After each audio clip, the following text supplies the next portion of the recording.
நண்பர்களே வணக்கம். கதையை தொடங்குவதற்கு முன் எங்கள் சேனலை சப்ஸ்கிரைப் செய்து கொள்ளுங்கள். உங்களுக்கு இது போன்ற கதைகள் பிடிக்கவில்லை என்றால் தயவு செய்து இங்கேயே தவிர்த்துவிடுங்கள். சரி, இப்போது கதைக்குள் செல்வோம். என் பெயர் ஆர்யன். எனக்கு பொதுவாகவே திருமணமான பெண்கள் மீது அதிக ஈர்ப்பு உண்டு. என் வாழ்க்கையும் மற்றவர்களைப் போல சாதாரணமானதுதான். நான் ஃபேஸ்புக் மற்றும் இன்ஸ்டாகிராம் போன்ற சமூக வலைதளங்களில் எப்போதும் ஏதேனும் ஒரு அண்ணி அல்லது திருமணமான பெண்ணை தேடிக்கொண்டே இருப்பேன். ஒரு நாள் ஃபேஸ்புக்கில் எனக்கு ஒரு மெசேஜ் வந்தது. ஹாய்.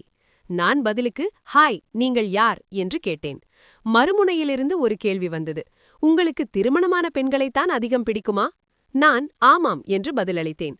பிறகு நான் நீங்கள் யார் என்று கேட்டதற்கு, உங்கள் போஸ்டுகளை பார்த்தேன், அதனால் பேசத் தோன்றியது என்றார்கள். நான் பெயர் கேட்டதற்கு அவர் பெயர் ஷில்பா என்று கூறினார். வயது கேட்டதற்கு நான் திருமணமானவள், இப்போது வயது எதற்கு என்று சொல்லி தவிர்த்தார். அவர் ஒரு இல்லத்தரசி. நான் ஒரு நிறுவனத்தில் சூப்பர்வைசராக இருப்பதாக கூறினேன். ஷில்பா அதே நிறுவனத்திற்கு பக்கத்தில் இருக்கும் எக்ஸ்போர்ட் ஹவுஸில் வேலை செய்ததாக கூறினார். அவரும் சென்னையை சேர்ந்தவர்தான். பேச்சு நீடித்தது. அவர் கேட்டார், எனக்கு ஏன் திருமணமான பெண்களை பிடிக்கும்? நான் வெளிப்படையாக சொன்னேன், அவர்கள் வாளிப்பான உடலமைப்புடன் மிகவும் செக்ஸியாக இருப்பார்கள். மெலிந்த பெண்களிடம் கிடைக்காத சுகம் அவர்களிடம் கிடைக்கும். ஷில்பாவிற்கு என் பேச்சு பிடிக்கத் தொடங்கியது. நான் இன்னும் கொஞ்சம் நெருக்கமாக பேசியபோது அவர் வெட்கப்பட்டு, போதும் நிறுத்துங்கள், உங்கள் பேச்சை கேட்கும்போது எனக்குள் என்னவோ செய்கிறது என்றார். நான் புகைப்படம் கேட்டபோது அவர் ஒரு குரூப் போட்டோவை அனுப்பினார். அதில் அவர் சிவப்பு நிற சேலை அணிந்திருந்தார். அதை பார்த்ததுமே நான் பைத்தியமாகிவிட்டேன். அவருக்கு 45 வயது என்று சொன்னால் யாரும் நம்ப முடியாது. அவ்வளவு அழகாகவும் வாலிப்பாகவும் இருந்தார். அவர் வருத்தத்துடன் சொன்னார், என் கணவர் எனக்கு வயதாகிவிட்டது என்று சொல்லி என்னை ஒதுக்கி வைக்கிறார். நான் அவருக்கு புரிய வைத்தேன், வயது என்பது வெறும் நம்பர்தான், நீங்கள் ஒரு தேவதையைப் போல இருக்கிறீர்கள். திருமணத்திற்கு பிறகு தான் கொஞ்சம் குண்டாகிவிட்டதால் தன் கணவருக்கு தன் மீது ஆர்வமில்லை என்று ஷில்பா தன் வேதனையை கொட்டினார். அவர் அன்பிற்காக ஏங்கிக் கொண்டிருந்தார். நான் அவரிடம், எனக்கு உங்களைப் போன்ற வாலிப்பான பெண்களைத்தான் பிடிக்கும் என்றேன்.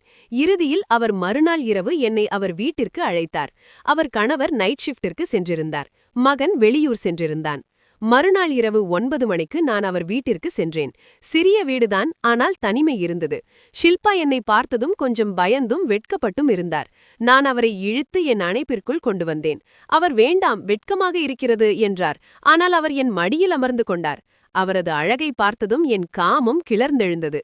நான் அவரை இறுக பிடித்து அவரது இதழ்களில் ஆழமான முத்தம் கொடுத்தேன். அவரும் எனக்கு ஈடு கொடுத்தார்.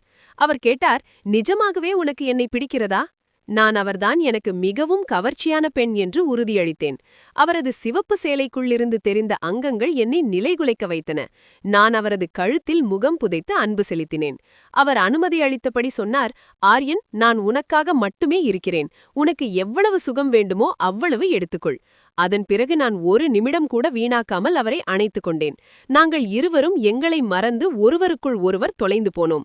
அவரது வாளிப்பான உடலின் ஸ்பரிசம் என்னை பைத்தியமாக்கியது. நான் அவரது ஆடைகளை மெதுவாக நீக்கினேன். அவரது உடலின் ஒவ்வொரு வளைவிலும் என் அன்பின் அடையாளத்தை பதித்தேன். அன்று இரவு நாங்கள் எல்லா எல்லைகளையும் கடந்தோம். அவர் அதுவரை அனுபவிக்காத சுகத்தை நான் அவருக்கு கொடுத்தேன். காலை 5 மணி வரை நாங்கள் ஒன்றாக இருந்தோம்.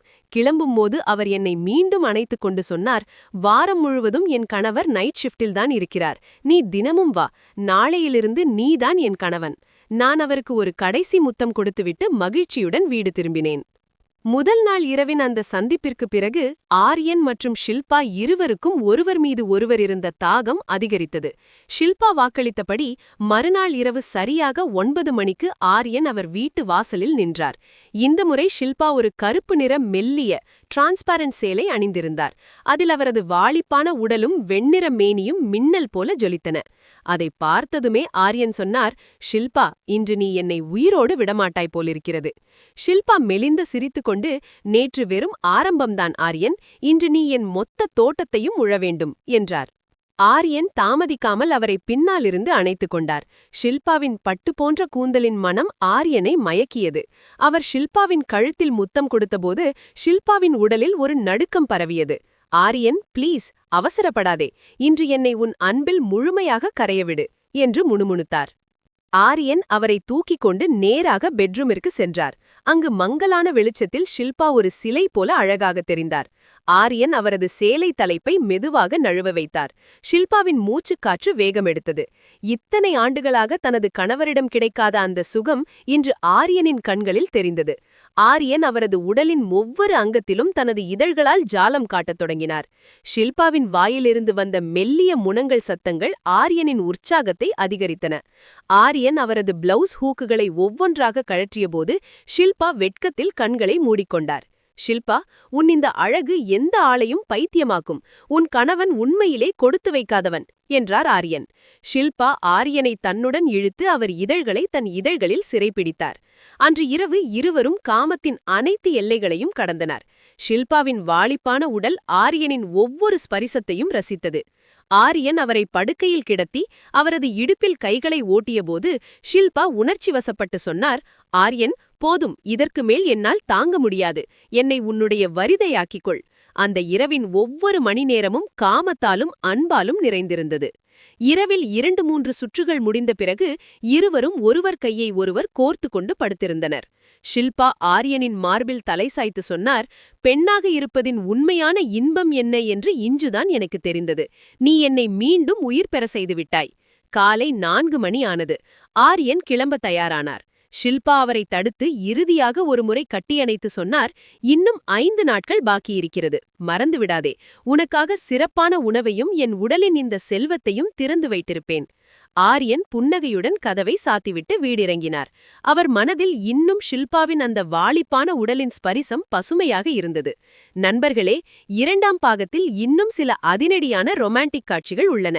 எங்கள் சேனலுக்கு புதியவர் என்றால் சப்ஸ்கிரைப் செய்யுங்கள். 2ஆம் பாகத்தில் சந்திப்போம்.